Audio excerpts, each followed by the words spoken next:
Good afternoon, everyone. Selamat siang. Bicara bahasa Indonesia atau bahasa Inggris mendingan ya? Well, I think we should go with English anyway since we're here. But anyway, welcome everyone. So thank you all for coming here. Wow, we got to manage to amass such a crowd today. So today we're going to talk about quite a topic today, creating innovation via apps. So to start out, before we start, we're going to start with some introductions.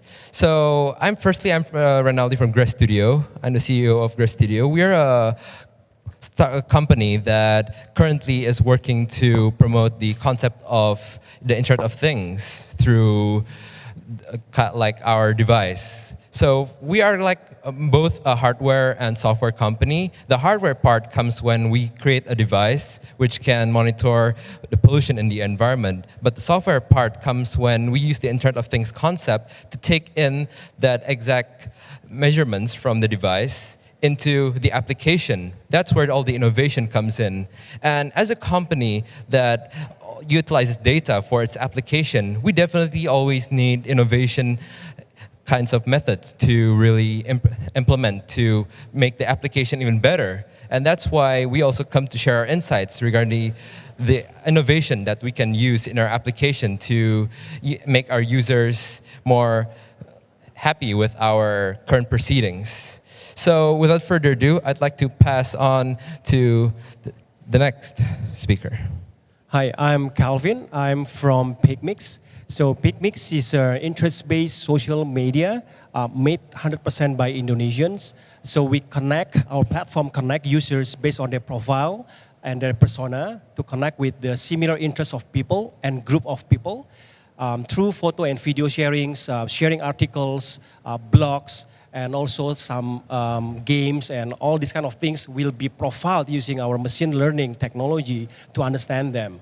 Today, we have more than 30 million users worldwide already. It's close to 10 million users from Indonesia alone. We have this application is across all the platform from Android, iOS, including BlackBerry, Windows phones. So I think that's all from me. I think we carry forward later. Hello, my name is Chris Kroll. I am the CEO of Ting Tong Apps and also Amazing 90 Days programs. In my life, I've already started 14 startups and connecting to mobile apps. We are focusing mostly on e-learning.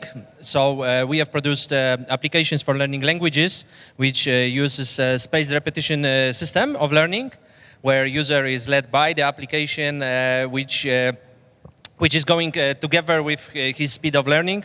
Also, we are making all kind of e-learning programs where user not only is using the software based in a mobile application in the website, but also he got some support from our team, from the human force. Okay. Hi, my name is Budi. I'm working for Mevo now. Actually, Mevo is a live streaming platform. Actually, we're helping the publisher, the media, to how to reduce the cost by using our platform. But in other way, we also helping them to monetizing using subscription business model. So for Mevo, right, we have like 6.5 million users now, about 2.5 million from active users, but about 60% Mevo active users coming from overseas. So actually what we are trying to do, actually we know the ad industry will be slowing down probably for this year, right? So we're helping the media how to monetizing using subscription business model. That's for Mevo. Thank you. Hi guys, my name is David from Kurio. Kurio is a news app aggregator, so we work closely with publishers to help them to extend their reach of their audience and to help them monetize, which is revenue on mobile. And last but I believe it's the most important thing part without sacrificing their reputations, meaning that the content that we work with close to 300 publishers right now, we carefully partners with them, we work with them one by one.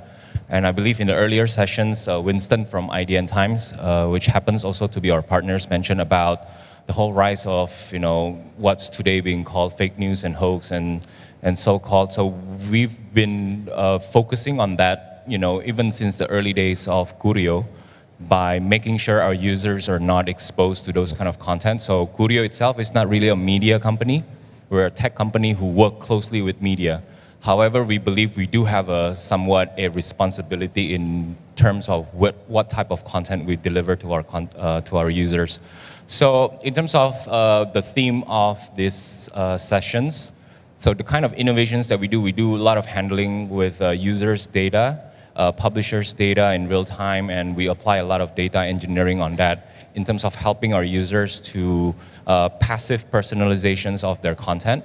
Passive meaning that they not necessarily have to do, set up the app. So what the app will do is slowly will learn what kind of topic do you like, what kind of topic you don't like, which publishers that he or she tends to read, which type of media or publisher he or she tends to avoid, things like that. So we believe we're only scratching the surface at the moment in terms of how we use the data. And I believe later on in the panel, we probably can explore more about that. So that's a little bit introduction about Kurio. Thank you. So moving on. So one of the most important things, as we know, is that we need to prioritize customers first. That's what many people say.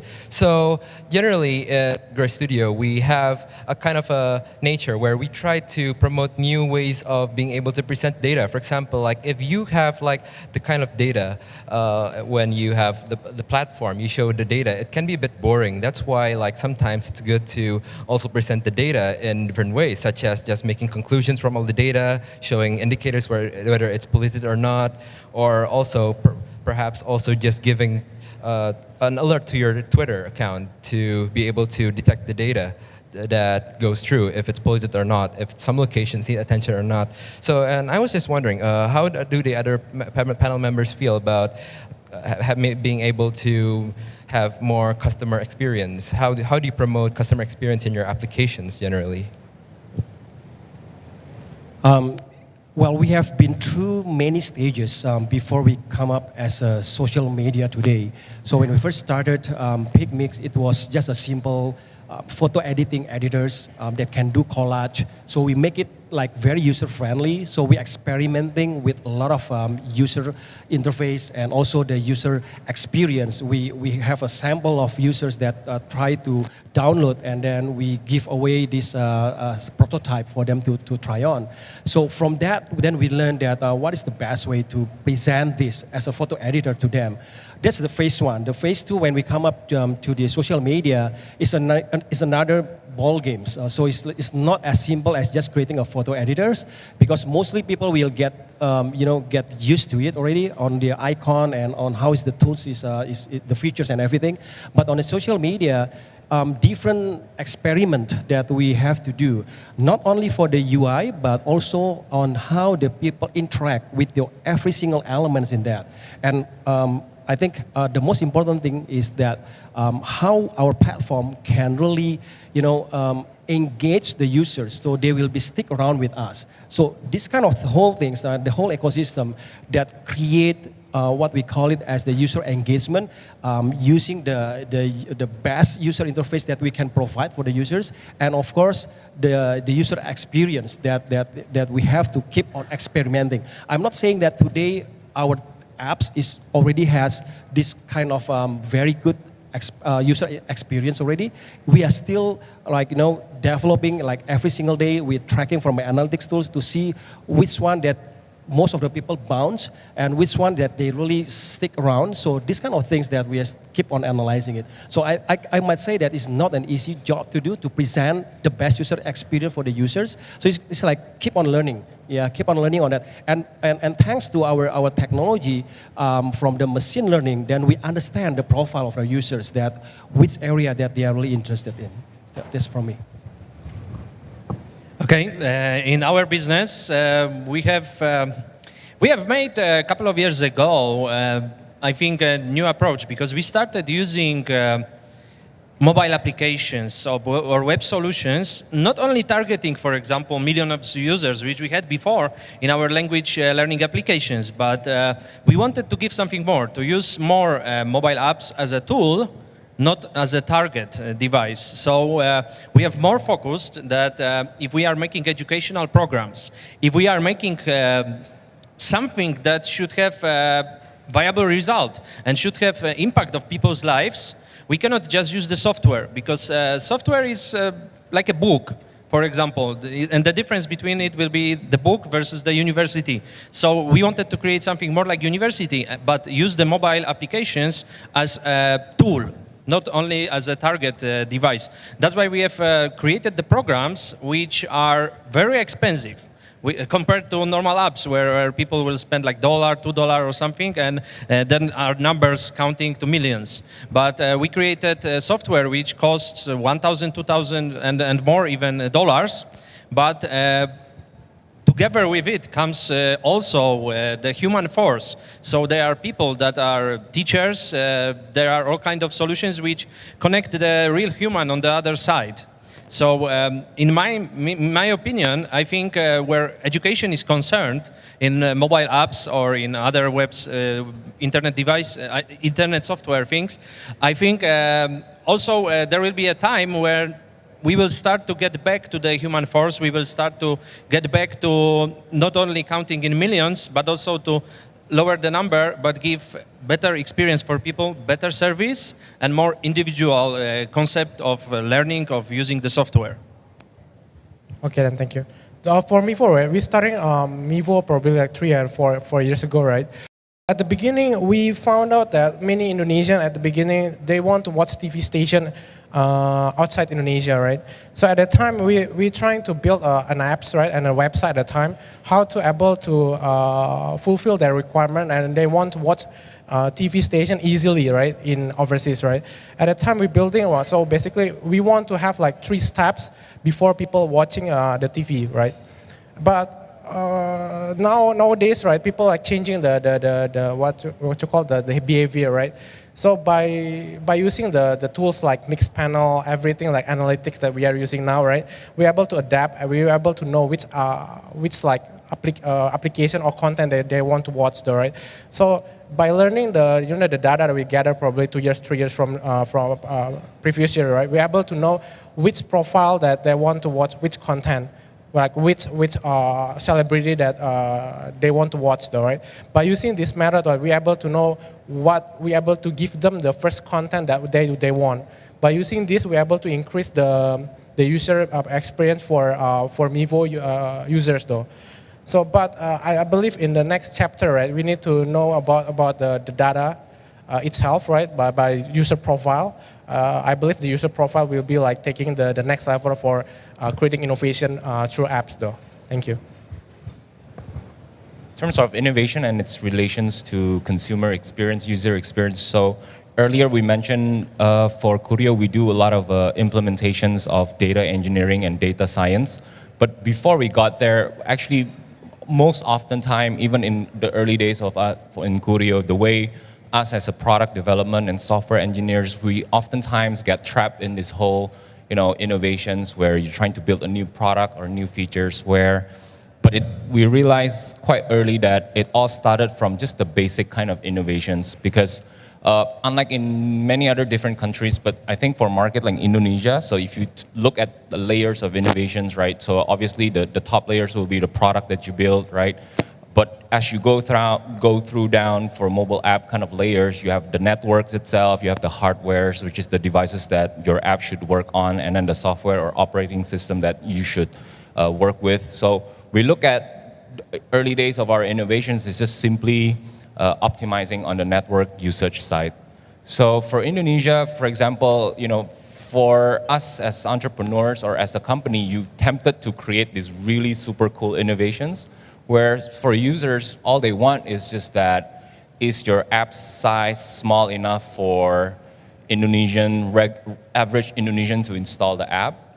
And then second one, as they use the app, how much are your app cost them in terms of the data usage and battery usage, things like that. So that's, even for us, it took us a while to really figure the market in terms of that's what they actually need, right? We can explain what kind of features that we have, why are we better, why you should use our app, but all of those points will mean nothing if the points that we mentioned earlier, with the entry barrier for them to install the app, and then as they use the app, even after a second, third sessions, within a week they realize, hey, wait a minute, this particular app is actually eating up a lot of our data package or our battery. So For Kurio, actually one of our early success in terms of good acquisitions, creating a good user experience, increasing a double percentage in terms of retention rate and whatnot, simply by optimizing that part.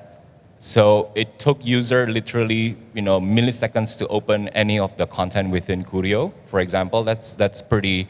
It seems like not a cool innovations if you're software engineers or if you're into really technology, but for in particular Indonesia market, those basic fundamentals, things that actually in general millions of users care more so than what kind of features or products that or solutions that your app does for them. So that's the one part that we actually experience a lot on optimizing in terms of particularly for Indonesia market. So another important thing is that generally innovation society from companies have to really contribute in some way to the communities that they are in. We believe that in businesses there should be actually like contributing innovations that really help with how innovation progresses today. So for example, like in Grass Studio, as I mentioned before, we recently already made some developments in how people can present data. They can be in summaries that can mark in high or low, or they can just be in how people can perceive the data. They can really present it in like new charts that people have not yet thought of, or people will not get bored of. So I was wondering, like, for the other panel members, how have your applications managed to contribute to the community in terms of innovation so far? Well, we are not directly contributing to the community in terms of the innovations, but in my case, in terms of the keyword of innovations, of course, this is something that we keep on doing every single day in innovating our apps. If not, then we'll be left behind by our competitors. So we empower our team to really understand the latest technology. We are partnering with a lot of technology partners as well. And the things that we are really proud of today that we actually building our own proprietary machine learning platform to understand how user behave in our network, how user behave in our social media. So the platform itself, the machine learning itself, can suggest you which users that has the same interest with you. In my case, like maybe you can find a similar interest who love to play softball or who love to play soccer or in automotive. So we can suggest those users, not only the user, but also the group of users that share the same interest with you. So we analyze their persona, we analyze their behaviors, not only by analyzing the hashtag that they post using their pictures in our platform, but we also utilizing the image recognition systems to understand what type of pictures that they actually post in our platform. So we can understand up to that levels, like this picture is toddlers, or this one is about sunset, or this one is about automotive, is a car, even the brands. So with that, then we can profile the user based on things that they post in our network to understand who you are. If let's say this user loves to post a lot of scenery photos, then might be this guy is a travelers, or might be he's a photographer, or might be he's just enjoying taking pictures. So we can create that kind of profile and suggest the similar persons to these users. So that's one of the biggest innovation that we have been done for the past 1 year, utilizing all this machine learning and also the image recognition systems. So I think that's. I believe knowledge is power. That's why actually all the software that our companies have created through the years were focusing on giving knowledge to people. Because this is, I believe, what can improve the standards of people's lives.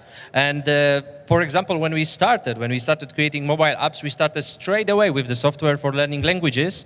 But I was thinking always how to teach somebody in a way that this person can enjoy the learning, that it doesn't have to be boring, it doesn't have to be ineffective. For example, like English courses that I have attended when I was young, they were very ineffective. And other books were, for example, boring. So how to find a way that it's much, much more effective than the conventional way of learning.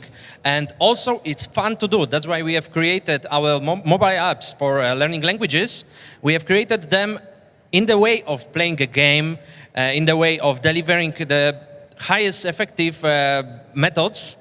And that's why, for example, I learned myself Thai language in 2 years using our own mobile applications. Then we moved a step forward, and we wanted to teach people all kinds of other skills through the mobile apps, through web solutions. So we started teaching them business. We started making courses for them about coaching, about self-development, about time management. So things that usually are impossible to learn, for example, from some book or and they need many, many years of learning. And we have created courses that, through its effectiveness, and like I said before, connecting the human force that can be other side of your phone with the mobile app that can give you a lot of interactive solutions of learning, then it's a powerful tool. And I believe this might be also the future where it will all go.